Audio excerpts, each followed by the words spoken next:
Alexander McAddy, official earthquake forecaster for the U.S. Weather Bureau, had a nighttime routine. For 20 years, I have recorded every earthquake I have felt. I kept a daily log of earth movements. My custom was to sleep with my watch and spectacles at bedside, notebook open to the date, and pencil ready. These were laid out in regular order.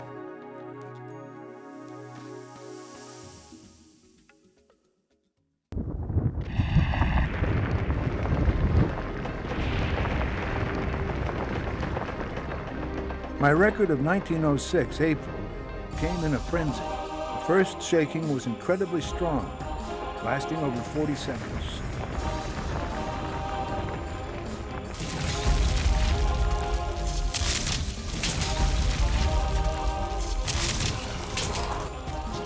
A strong aftershock hit 8 minutes later.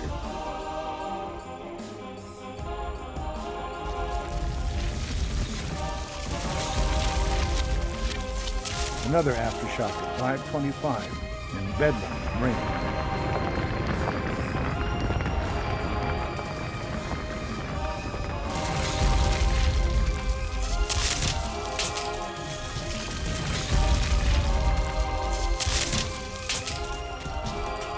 More shaking at 5:42. And then the fires began. Get out of there!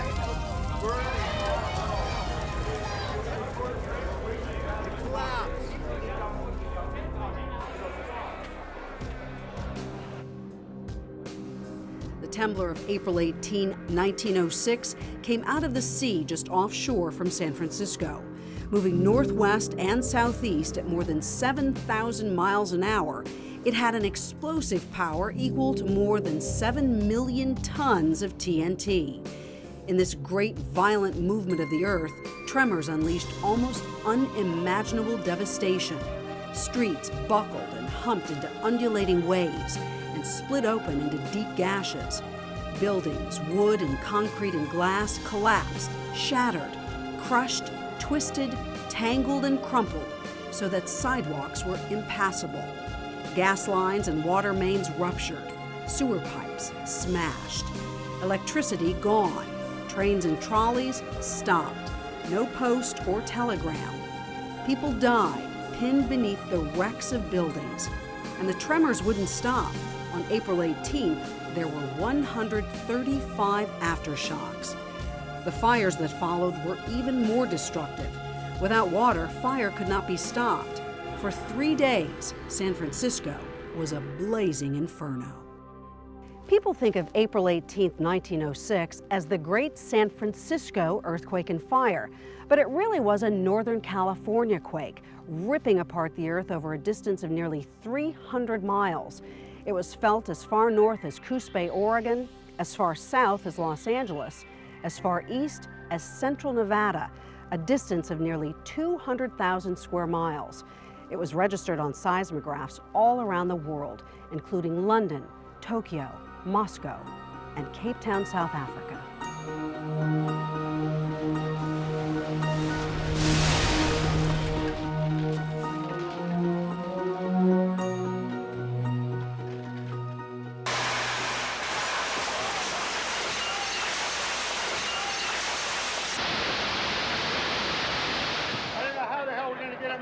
Earthquakes are one of the deadliest of all natural disasters and one of the hardest to predict. Volcanoes typically show signs of unrest. Earthquakes strike without warning. How can scientists learn to predict the precise time, place, and magnitude of an impending earthquake? In the 100 years since the Great Northern California quake, science has made astounding progress in understanding how to answer those questions. In 1906, little was known or understood about earthquakes. In fact, scientists didn't even know how they occurred.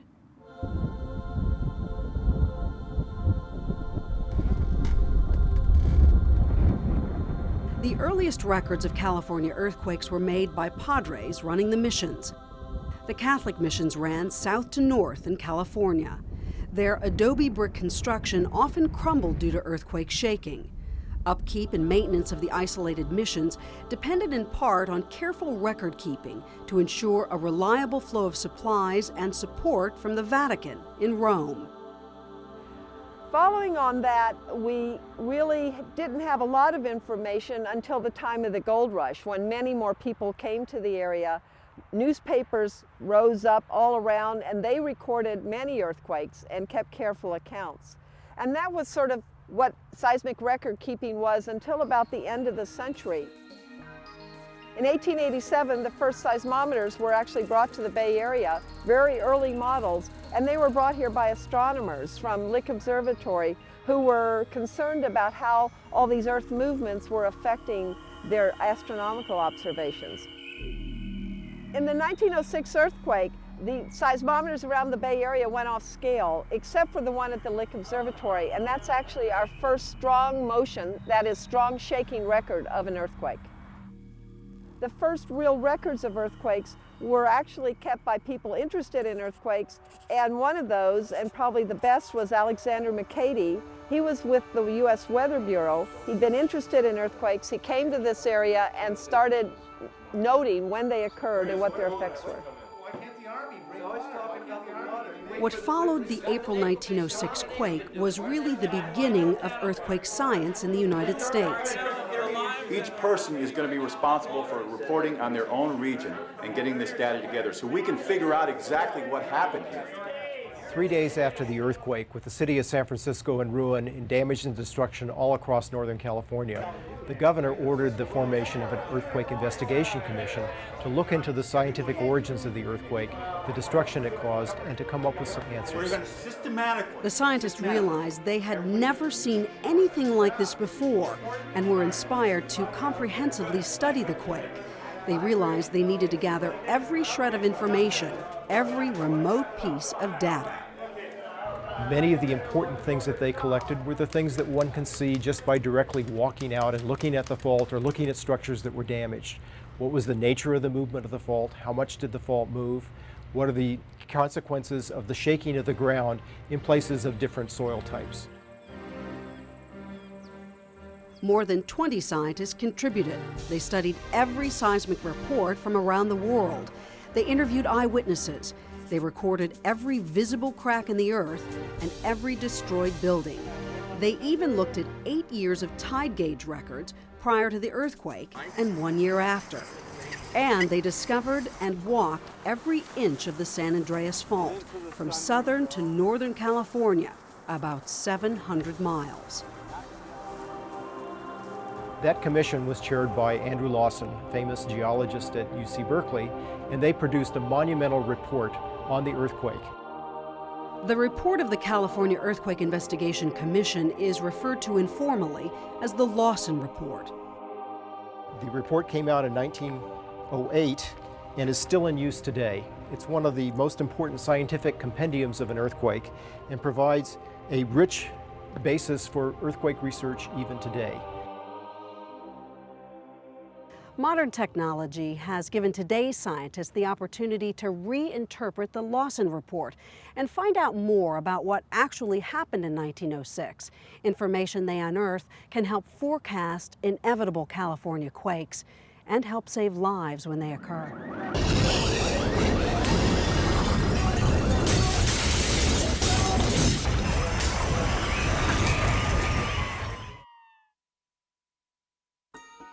A violent shaking. My bed was going up and down. Cobblestones dance like Buildings crumbled, flat, not a soul escaped. Tangled wires, warped metal girders, terrific trembling. There were heaps of bricks and hung onto the stone. sides of the wall while the building seemed to split. There was heavy damage as far away as 60 miles from the fault. Why was damage from shaking greater farther away from the rift? And what can scientists learn from that? The attention to detail in the Lawson Report of all the geological features related to the earthquake was matched by an attention to detail of the effects of the earthquake, that is the shaking intensity. There are more reports of damage and shaking intensity in that report than we have for any other earthquake, even today. Shaking was one of the most obvious things for the scientists to analyze immediately after the earthquake. You could see it. You could easily record all the damage. The commission members collected all kinds of personal reports, gathered reports from newspapers, and what they found is, in general, as you might expect, the shaking decreased as you went with distance from the fault. But what they found locally, the shaking intensity most depended on what was right underground. The shaking was lowest on hard rock and greatest on soft material, and in particular, the highest shaking intensities we found on bay fill, that is made land created by filling in the bay, often very poorly consolidated. Another good example of that is the town of Santa Rosa that sits well off the fault. It had actually the greatest intensity of shaking per square area of any town, and that was in part because it sits on a large basin of soft material and may actually be related to things going on the fault. Research in shaking over the years has led to shake maps. Today, seismographs record the shaking at over 1,000 sites in California. High-performance computers and advanced instrumentation have given scientists the capability to analyze data in a whole new way. Shake maps depict where shaking will be most likely when an earthquake occurs at a specific location. They show how strong the shaking will be, which is critical information for designing buildings and structures that will resist shaking. Real-time shake maps are available for all of California. When an earthquake occurs, shake maps are accessible online on the World Wide Web to help save lives.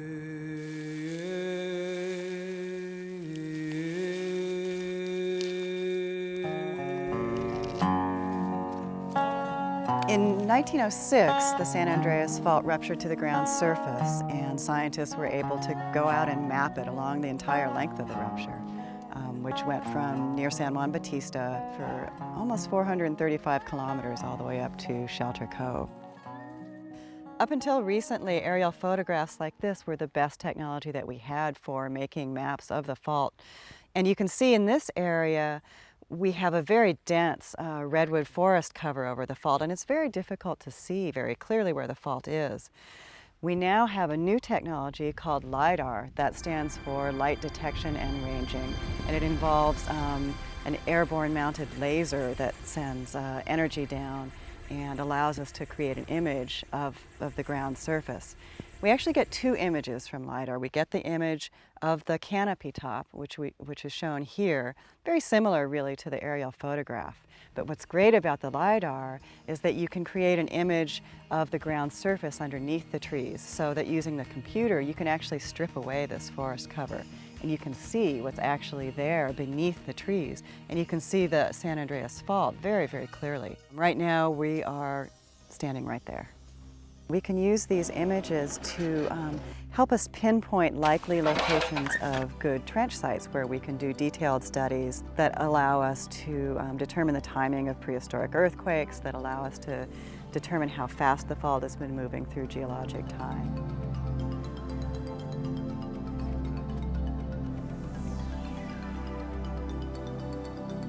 Paleoseismology is the study of earthquakes before instrumentation.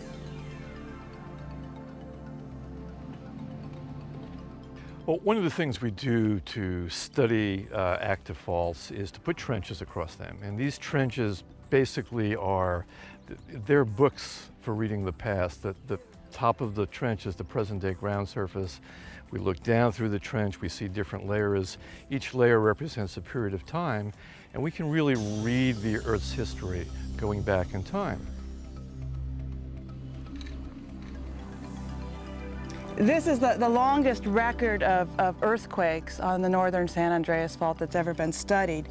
What we have is 10 earthquakes over the last about 2,500 years. At the time of the earthquake, the ground ruptures to the ground surface and it forms like a fissure that fills in with material.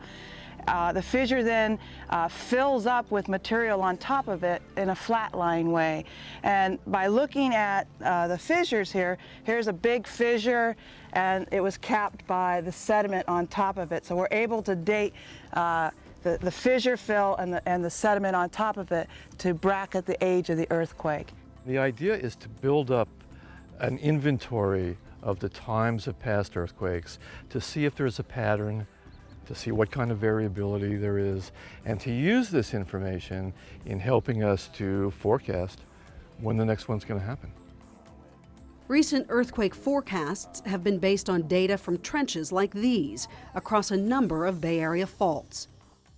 How have science and engineering helped to improve emergency response since 1906? Stay tuned for this incredible story. People all seemed to be in a daze. Everything was confusion. Hospital floor fell through. Hopelessly little help came. All the water mains were broken. Firehouse and police station. No posts, no The streets in the neighborhoods were fast filling with refugees. Another clearly visible thing scientists studied after the 1906 earthquake was the emergency response. It's estimated that there were over 3,000 direct and indirect deaths after the quake. How many more lives could have been saved by better emergency response? Well, science is helping with valuable new tools, like the California Integrated Seismic Network and its CISN display. Here's how it works. We have a very dense seismic network that has been jointly funded by California and the USGS. That provides us data within seconds to minutes for large earthquakes in southern to northern California. We've partnered in developing ShakeMap, which is this display of real ground motion. So we're not just talking about epicenter and size any longer. We're talking about what the ground is actually doing under buildings, under our communities. The way I like to think about it is if you were standing over a puddle and you dropped a stone in it, you would watch the water waves go out, and those water waves are analogous to an earthquake. The earthquake generates sound waves, the stone dropping in the puddle generates water waves. It's all the same phenomena. And we have little sensors in the puddle or seismic stations on the earth watching that sound wave go past, and we pick that up instantaneously with our seismometers. That signal is sent here within seconds. We have computers that are analyzing that signal, and if they see there's an earthquake, they report it. We locate the earthquake, determine the location in terms of latitude and longitude, the magnitude. That sets off a whole chain of activities, one of which is the ShakeMap. Shake maps and other details on specific quakes are delivered within minutes on CISN display. This rapid delivery is crucial for response, for saving lives, and for inspecting everything from roads to bridges, buildings, and more. Well, one of the things that we've done in California is that we've provided essentially real-time views of earthquakes through CISN display, through ShakeMap, down to the emergency managers at the local level. So when an earthquake occurs, they know whether they're at the edge of a very large earthquake or in the middle of a small quake. They know how to respond. We're all having the same picture of the ground motions within 5 or 10 minutes after the earthquake, so that we know whether we have to ramp up a state response or whether we can focus on local mutual aid to deal with the damage. Knowing something about the ground shaking levels and something about the performance of our bridges and how they respond to certain ground shaking levels, we can make an assessment of which bridges may have been impacted most by the earthquake. We have CISN display running at most of the traffic management centers now, and they'd be the first line response when an earthquake occurs. They'd see that the earthquake occurred, they'd get epicenter magnitude information, they'd get the shake maps as soon as those became available, and they would be the ones that would put our emergency operations centers in motion. What we have in place right now is a process where we take ShakeMap information and we overlay it into our analysis program. And the analysis program will do analysis of every component in our system and give us a map of the components that are damaged and the impact on system operations. So within a few minutes after future earthquakes, we'll have the information available, and that helps us with our emergency response and what to do with our passengers and trains in our system. We're prepared to use real-time shake maps here at our studio, and with these maps, news organizations can swiftly provide vital information to millions of viewers immediately after a quake. And the bottom line is that these maps enable the media to provide faster, more accurate information to help save lives. The Bay Area is particularly vulnerable to the commute issue, where you have people leaving their homes in the East Bay, commuting into the peninsula, and may not be able to get home at the end of the day if there's an earthquake. So we want to be able to get information out as quickly as possible to everyone. To best coordinate response following a quake, the State Office of Emergency Services has backup power and communication systems built to withstand worst-case earthquake shaking. When an earthquake ruptures the earth at the surface, that's easy to see. But to predict earthquakes, scientists need to learn what's below the surface. What are the underlying processes of the Earth? The Earthquake Commission found that the San Andreas Fault shifted along this length of more than 200 miles. How is that possible? How could the Earth have shifted suddenly over such a great distance? There had been no earthquake that had been seen like this before, and it was a question that confounded scientists until the development of plate tectonics theory in the 1960s. Plate tectonics is the overall model of how different parts of the Earth's crust are moving relative to each other. And the crust of the Earth is broken up into major plates. They slide past each other, and they move on faults. The San Andreas Fault is the major fault zone helping slide the North American plate past the Pacific plate. And this movement occurs at about 2.5 inches a year. Doesn't sound like very much, but over geologic time, it builds up into a lot of slip that has to be accommodated. These great strides in understanding earthquake processes track directly back to the 1908 Lawson Report. Perhaps one of the most important results that came out of this study was the development of Harry Fielding Reid's theory of elastic rebound. He used the information collected from land surveys that allowed him to measure the changes in land surface that had been caused by the earthquake. This was something that had been understood in rough form before the earthquake, but he developed the first scientific theory about how forces accumulate along faults only to be released in earthquakes. We call this the elastic rebound theory, and it's the foundation, really, of our modern understanding of the earthquake process. If you can think of the crust as a slab of rubber, and you're grabbing the rubber from the two sides and moving it past each other, if the fault itself were Teflon, the rubber would just move by and never be distorted. But because the fault has friction, then the rubber gets distorted and stresses are built up on that surface. So that process is very, very slow, an inch a year, and suddenly, at the time of the earthquake, a very small piece of that high friction surface is going to let go. And as it does so, it starts slipping. And in the space of a few seconds, that slippage speeds up from an inch a year to 5,000 miles an hour. And that process then tears down the fault at these high speeds until it comes to a stuck patch where it can hang there for several seconds. If it's going to be a large earthquake, it's going to burst through, speed up again to 5,000 miles an hour, and go flying into the next knot in the piece of wood, if you like, hang there, and then burst through again. In parts of California, we just really have the San Andreas Fault. It's the major feature.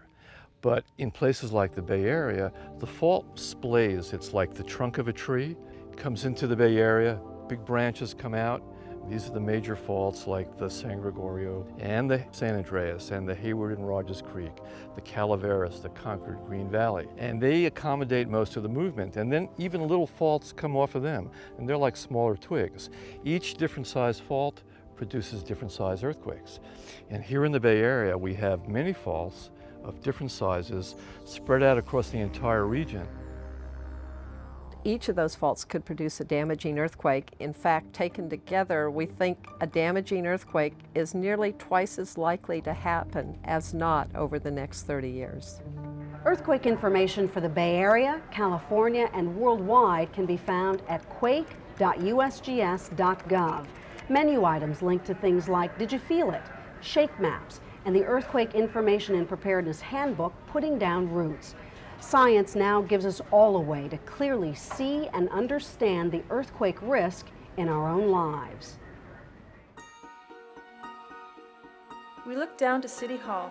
You could see Its right great through it. Grecian columns had crashed to the ground. The dome looked like a huge skeleton. The masonry had been shaken away from the steel frames. When the 1906 earthquake destroyed City Hall, no one knew how to rebuild it to resist future quakes. Even if we learn how to predict earthquakes, we still can't stop them. There will still be damage to our buildings and structures. So how are structural engineers learning to reduce that damage and save lives? The structural engineers in the Bay Area are developing new techniques and new technology that they're applying in new buildings. Plus, since Northridge and Loma Prieta, they've developed new technology and new techniques and guidelines that are being used nationally for retrofitting existing structures.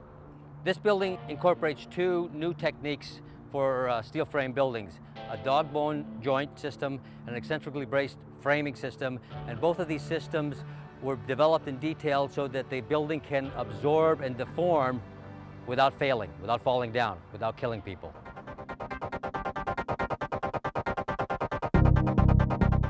After Loma Prieta, structural engineers determined that the bridges didn't perform properly, so they came up with a technique to jacket the columns with steel casing. These 10-foot diameter steel casings provide the confinement so that the column has the ductility, strength to deform and make it through a big earthquake without this freeway collapsing and people getting killed. Here we are in Berkeley, California. This is a parking structure.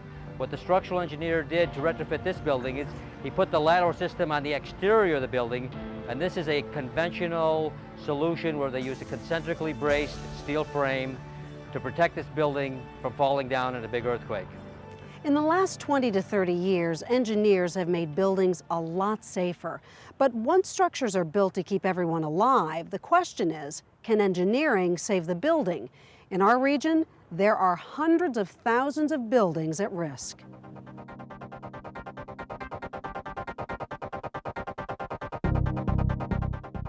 One new technique that engineers have developed over, I'd say, the last 10 years, it's called performance-based engineering. And because we have the capability with the technology and understanding the materials, we can tune the buildings to improve the performance. So if you have an owner that wants to have a building that not only survives an earthquake, but it remains functional after an earthquake, we can engineer the building so that you can get back in the building right after the earthquake and continue operations like hospitals, like police stations, like fire stations. You shake the building from the ground and you can imagine 50 miles in any direction, the whole ground shaking. And anything sitting on top of it will also shake. Now, buildings are not completely rigid. They have some flexibility, so when you shake them at the bottom, they sway back and forth and they kind of wiggle around a little bit. And the more they deform, likely the more damage you have. So if you can prevent the shaking from coming up into the building in the first place, that's one really good way to limit your damage. That's what isolation does.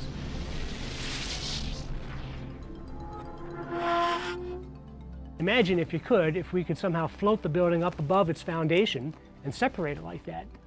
Well, we can't quite do that yet, but what we can do is isolate the building a little bit by inserting between the structure above and the foundation some kind of a flexible system like rubber pads, or in this case, a sliding kind of Teflon-like substance, so that when the ground shakes, the building still shakes, but a lot less than it would if it weren't isolated. So here at the Court of Appeals, there are 256 different isolators separating the structure above from the ground and its foundation. The Ninth Circuit Court of Appeals in San Francisco is one of the growing number of buildings in the Bay Area protected by base isolation, including city halls in Hayward, San Leandro, Oakland, and San Francisco. We were very pleased to work on this project. I'm a native San Franciscan. I've enjoyed the building from my birth, and what we really saw was an opportunity to work on a national treasure, one of the very special buildings in the country. It desperately needed seismic strengthening. It was damaged to some degree in the earthquake, and we found out as we analyzed it, it was quite a substantial damage. This rotunda is the major theme for this building. So this entire area was redone, refinished, and it looks just like it did when it was built in 1915. I feel very safe in the building. It has a premium seismic system of base isolation, which couldn't be better than in the world, and I think it will do just fine in any earthquake. So the isolators support the walls support the space frame supports the drum and the dome above, and the whole building is anchored that way. When we look at base isolated buildings, we are very, very pleased with the outcome because we don't see any buildings that have been isolated that have collapsed in an earthquake. Damping systems, which are really just large pistons, are another engineering approach in retrofits and new buildings that reduce earthquake shaking. Cutting-edge research on building design to withstand earthquakes is taking place on what are known as shake tables.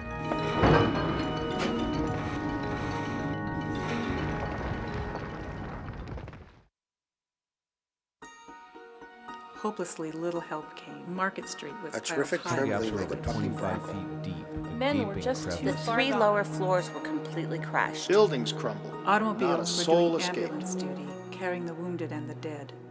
The largest outdoor shake table in North America is at UC San Diego, where they test everything from response to shaking to the impact of a terrorist bombing. Shake table is an earthquake simulator on which we can build then real structures and then send earthquake ground motions through the table. This particular shake table here is the world's first outdoor shake table, so there's no other facility like this in the world where you can build structures of any size virtually on the table, no height restrictions, no overhead crane capacity limitations to lift big things on the table. And this way we can really test full-scale structural systems. The objective of the building test which we just performed here was to show that we can design concrete high-rise buildings, that they can be designed much more economical than what the current Uniform Building Code allows us to do, namely by using less steel and less concrete in the shear wall. We can actually show that the seismic performance improves rather than getting worse. So what we have here are the cables that will collect all the data from the sensors, different kinds of sensors. You can see these are displacement sensors that are seeing how the wall breathes, actually moves up, opens up big cracks. These cracks here open about 1/4 of an inch. The experiment was a great success as the building bent but didn't break, experiencing what engineers describe as just cosmetic impacts from the simulated Northridge quake. What we are doing also here at the Engelkerk Center at UCSD is a blast simulation. So we use the same power supply that drives this big shake table behind me also to simulate bomb blasts on full-scale structural components like building columns, walls, floors, bridge columns, bridge tower sections, and so on. We have 4 velocity generators. These are servo-controlled hydraulic actuators, very similar to the ones that drive the shake table. The only real difference is that here we impart the forces in 1 to 2 milliseconds. The blast load causes shear failures at the end of the columns, and then the shear failure propagates towards the column center.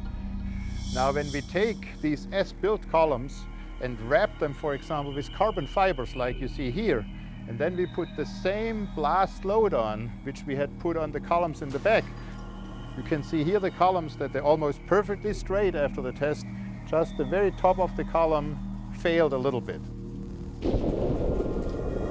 The work taking place at a network of shake tables at West Coast universities is delivering crucial advances to prepare California and the Bay Area for the next big quake. The greater San Francisco Bay Area, the 9 Bay Area counties, has done an enormous amount, particularly since the Loma Prieta earthquake in 1989, to become better prepared in terms of emergency response, but more important than that, to actually understand the hazards and then to look at all of our facilities and to tackle the most vulnerable facilities in terms of infrastructure, PG&E's facilities, the bridges, the highways, and the water pipelines and the sewers and everything, and to bring those facilities up to a standard that either they can be rapidly repaired and restored, or they're hardened enough so that they won't experience serious damage. We're here at a PG&E work site at California and 14th, replacing old cast iron pipe like this here with new generation poly pipe that's going to be threaded through the old pipe under the street. This is part of a 20-year program that PG&E has been doing since 1985 to replace about 2,200 miles of old vulnerable pipes in the San Francisco Bay Area. Residents of the marina may remember us putting in rolls of pipe after the 1989 Loma Prieta earthquake. So now we're doing it all over the Bay Area. And we're about 80% finished with the project. On a personal level, individuals and families can take important steps to prepare for the disruptive aftermath of a future quake. Although the tremendous losses from earthquake and the enormous amount of money that's spent on retrofits, those are staggering in terms of their dollar amounts. People can spend a modest amount of money and take steps that will save them thousands of dollars and maybe displacement from their homes in the event of an earthquake. Strapping your gas water heater, making sure there's flexible connections so that doesn't move around and you don't have gas leaks. Some other things are securing the heavy furniture in your home. You can take the time to put bolts in through your bookcases and tie them into the studs in your walls so those don't top over.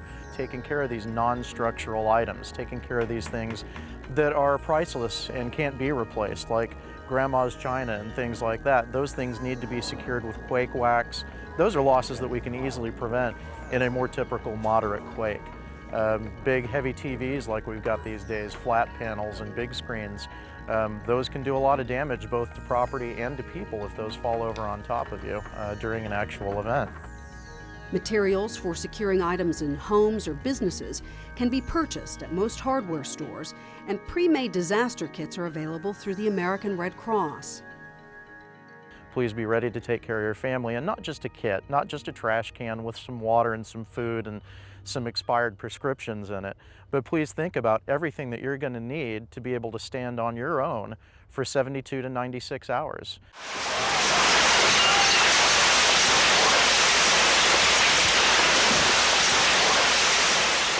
No time to try to find your supplies when earth shakes, the lights are out, and you don't know where anything is. You think you'll find them. They used to be in that cabinet, but you know, the thing about earthquakes is things get tossed around. So if you want to be able to find the things you need, you have them assembled in a kit.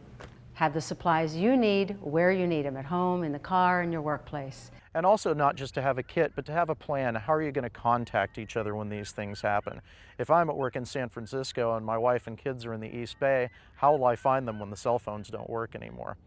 You know, the best thing to do is have a phone number outside in California that you can all call and leave a message. I'm fine, here's where to find me.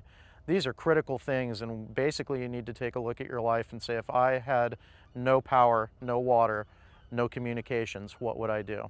And start to answer those questions in a common sense way. I never expected to come out alive. Everyone believed their last moment had come. I've never seen anything like it before. I want to go home, Mama. I want to go home, pleaded the little one. We haven't any home, dear, she replied. Everyone believed their last moment had come. A major earthquake is likely to occur here soon. USGS and other scientists conclude there is a high probability of one or more earthquakes of magnitude 6.7 or greater striking the San Francisco Bay region by 2032. What would really save lives is early warning. Can we solve the ultimate mystery? How and where do earthquakes start? Will it be possible to give a warning before the next great earthquake, such as the one that happened 100 years ago in Northern California? Scientifically, we don't yet have an answer to that question. We've been studying earthquakes from the Earth's surface for 100 years, but we've been blocked from seeing inside the machine that produces earthquakes. Earthquakes occur deep in the earth, under miles of rock, and to understand what makes a fault, what makes the machine that creates earthquakes, we have to go inside it. That's what we've recently done along the San Andreas Fault near the small town of Parkfield, located about halfway between San Francisco and Los Angeles. Near Parkfield, we've completed the San Andreas Fault Observatory at depth. It's the first scientific drill hole into the heart of a major plate boundary fault.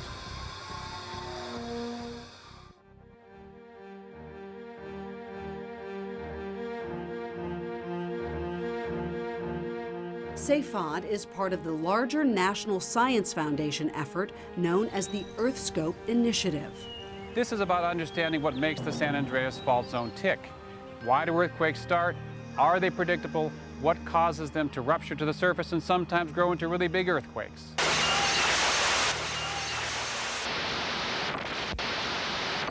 It's a region in which small earthquakes occur at shallow depth, so we can drill into them.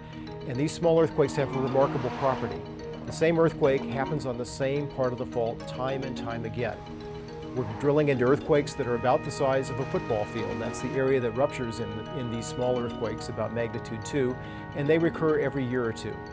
So it gives us a wonderful scientific target, a place that we can steer the drill bit along a 2-mile curving path to go right into the heart of the San Andreas, into these zones that produce these remarkable repeating earthquakes. This is really about understanding how earthquakes work, and by gaining that understanding, being able to better understand the hazard they pose to society and hopefully reduce it. So it's going to be possible over the 20-year lifetime of the observatory to watch many earthquakes, to watch the forces as they build up, and watch the process that then occurs as the fault goes from being locked to unlocking at a speed of several thousand miles per hour as an earthquake rupture runs along it. What's kept us from being able to predict earthquakes is a very poor understanding of what's happening directly within fault zones where earthquakes get started. With SAFOD, we have the first ever opportunity to get directly in a fault zone and see what's happening in the hours, days, or even minutes before the next earthquake occurs. By advancing our understanding of the science of what's happening within the heart of the fault zone, we can determine whether earthquake prediction is possible and how we should go about doing it.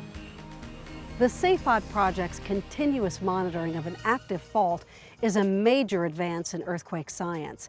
It's a chance to answer that ultimate question: how to predict when and where an earthquake will occur. USGS and other groups have come out and said there's a 2/3 chance in 30 years of a major earthquake here in the Bay Area. So that's provided a motivation for people to start improving the buildings and the infrastructure in preparation for that. Future earthquakes will be larger and closer. And just as a comparison, the 1906 earthquake was equivalent to the energy release of 30 Loma Prieta earthquakes occurring all at the same time.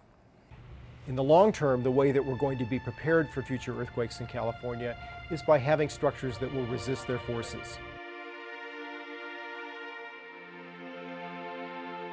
Alexander McCaddy wrote this in 1906 to the State Earthquake Investigation Committee. The prime object should be to advise wisely, to set forth the truth, and to provide funds for research and investigation, and in every way work for the benefit and welfare of not only our community, but all of mankind, so far as the effects of Earth movement are concerned. I was not willing to leave San Francisco then. I wanted to stay, to see the new city which would rise out of the ruins. I felt that my place was there. I had something to contribute, even if only in a small measure. In 1906, it's estimated there were more than 3,000 deaths, 225,000 homeless in San Francisco alone, 28,000 buildings destroyed, more than an $80 million loss from the earthquake alone, and another $320 million loss from the fire, which devastated the downtown behind me. What will happen when the next earthquake occurs? If we can succeed in understanding the ultimate forces that earthquakes can deliver to the Earth's surface, we'll be able to give very clear guidance to engineers and architects so that they can build structures to resist future earthquakes, to ensure that our critical facilities such as dams and bridges will not be subject to failure in whatever earthquake may someday hit us. Within the Greater Bay Area, there's probably over 100 distinguished earthquake scientists and engineers. And many of those, including myself, live in the proximity of active faults. We recognize that we reap the riches of a landscape built through repeated earthquakes. This is why we have the San Francisco Bay as a result of these faults. It's why we have the wine country. It's why we have the beautiful climate. If we're going to benefit from it, we also have to prepare for the occasional bad things that these faults fire off at us. And most people and most of the laws and most of the desire on the part of the population is to build to survive earthquakes and to live safely among them. Quakes are going to happen in California. An earthquake can hit at any time, and it will surely be destructive. But with the amazing advances in engineering and science, and the commitment of the community to prepare and be ready, surely it will be less destructive and lives will be saved.